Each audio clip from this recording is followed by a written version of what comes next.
social impact of the arts is more than a sum of the individual impacts. I think we need to be recognized as being a part of the solution.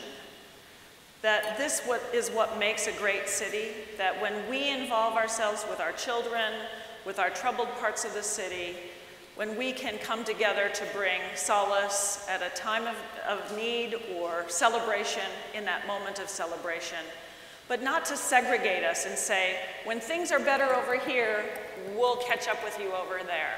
But rather to understand that we are a part of the solution. I would make the plea that he fund the arts because it expands the sort of moral, the ethical, the aesthetic fabric of what it means to be a human being, and because it's the right thing to do to create a more just society. Education has to be a vital part of what keeps cities alive, and that's the melding of arts and education. We do have to think about that new generation, how they engage in art, because they will not engage in the same way that the previous audiences engaged. We find these strong, persistent relationships between the concentration of cultural resources in neighborhoods and a set of social goods. At the Hull House Museum, we really believe that the important sort of value of a public institution is recognizing that your space, which can be a place of inclusion and for creating radical democracy,